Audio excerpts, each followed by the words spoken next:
আমি এই বৃহৎ পৰিমাণে আন্দোলন কৰি, ঘৰ বাড়ি ভাঙি দিন। 12 ঘণ্টাৰ ভিতৰত যদি তদন্ত লাগে আমাক এৰেস্ট কৰিব লাগে। ডাঙৰ গাঁওখনৰ মাজত 3খন চিৰাং জিলাৰ বাছুগাঁও চহৰৰ নিকটৱৰ্তী তথা কোকৰাঝাৰ জিলাৰ চালাকাটি উপ আৰক্ষী চকীৰ অন্তৰ্গত নয়াচৰা তৃতীয় খণ্ডত আজি এক উত্তপ্ত পৰিস্থিতিৰ সৃষ্টি হয়। স্থানীয় লোক প্ৰসেনজিৎ বৰ্মনৰ চৌহদত গোমাংসৰ অৱশিষ্ট উদ্ধাৰ হোৱাৰ অভিযোগ উত্থাপিত হোৱাত এলেকাটোৰ লোকসকলৰ মাজত তীব্ৰ উত্তেজনা বিৰাজ কৰে। ঘটনাটোৰ খবৰ পোৱাৰ লগে লগে আৰক্ষী ঘটনাস্থলীত উপস্থিত হৈ পৰিস্থিতি নিয়ন্ত্ৰণ কৰিবলৈ সক্ষম হয়। আৰক্ষীয়ে স্থানীয় লোকসকলক শান্ত কৰিবলৈ আহ্বান জনোৱাৰ লগতে ঘটনাটোৰ সৈতে জড়িত বিষয়ত অনুসন্ধান অব্যাহত ৰাখিছে। বৰ্তমান সময়ত এলেকাটোত আৰক্ষীৰ কটকটীয়া নিৰাপত্তা ব্যৱস্থা গ্ৰহণ কৰা হৈছে আৰু পৰিস্থিতি নিয়ন্ত্ৰণত আছে বুলি জানিব পৰা গৈছে।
কিয় এৰেষ্ট কৰা নাই?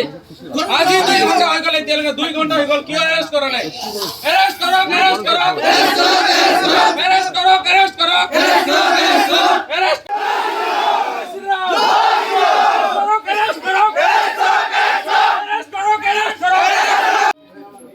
হিন্দুৰ ঘৰে অত্যাচাৰ বন্ধ কৰক, অত্যাচাৰ বন্ধ কৰক, দুৰ্নীতি কেমন চলিব, উন্নতি চলিব, জয় জয় শ্ৰীৰাম।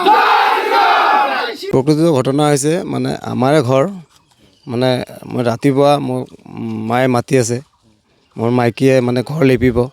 ঘৰ লেপাৰ সময়তে এটা দুৱাৰতে সৰু এটা গাঁত খুন্দি আধা পোতা আছিলে, এনেকুৱা এটা টুকুৰা মানে পুতি থৈছিলে। সিহঁতে সন্দেহ কৰিছে এইটো বেয়া বস্তু, কোনোবাই পুতি থৈছে নেকি। তাৰপিছত পোতাৰ পিছত মই চালোঁ, মোক মাতি আছে, মই অহাৰ পিছত চালোঁ যে এনেকুৱা এটা টুকুৰা। তাৰপিছত মই ভাবিলোঁ কিহৰ বা টুকুৰা, মই গম নাপালোঁ। তাৰ সেইটো টুকুৰা পেলাই দিলোঁ। পেলাই দিয়াৰ পিছত তাত এটা বস্তা পাৰা আছিলে, সেই বস্তাটো পেলাই দিবলৈ গৈছোঁ। য'ত পেলাই দিবলৈ গৈছোঁ তাতে মানে গৰুৰ এটা কাণ আছিলে আৰু ইমানখিনি এটা ছাল আছিলে। গৰুৰ ছালটো তাত পেলাই থৈ আহিছে। এইটো ইহঁতে মানে মফিজৰ ঘৰত কালি বিয়া হৈছিলে। বিয়া হোৱাৰ পিছত মই ইহঁতক সুধিলোঁ, সন্দেহ কৰিলোঁ ইহঁতে খাব পাৰে। তাৰপিছত ইহঁতক সুধি মফিজক মই মাতি লৈ গ'লোঁ। লৈ যোৱাৰ পিছত মানে সি দেখিলে, ইয়াক সুধিলোঁ তহঁতে পেলাই থৈছ নেকি? সি ক'লে মই থোৱা নাই, কোনোবা থৈছে নাজানো। তাৰপিছত সি দেখাৰ লগে লগে বস্তুটো লৈ মানে দৌৰি মানে জংঘলেদি পলাই গ'ল। সেইখিনিয়ে মই তাৰপিছত দেখাৰ পিছত মই যেতিয়া গৈ গুচি গ'ল, তাৰপিছত মই পুলিচক ফোন কৰিলোঁ। 100 নম্বৰ ডায়েল কৰি পুলিচক ফোন কৰিলোঁ, ছাৰ আমাৰ ঘৰত এনেকুৱা গৰুৰ মাংস মানে পেলাই থৈ গৈছে, ছাৰ এইটো কেনেকুৱা কথা, এইটো মানে আপোনালোক আহি অকণমান তদন্ত কৰক। তদন্তৰ কাৰণে মই পুলিচক মাতিছোঁ আৰু তেতিয়া পুলিচ আহিছে। অভিযুক্তৰ এইটো মই মানে ক'ব নোৱাৰোঁ, মানে কৰিছে বুলি কৈ আছে।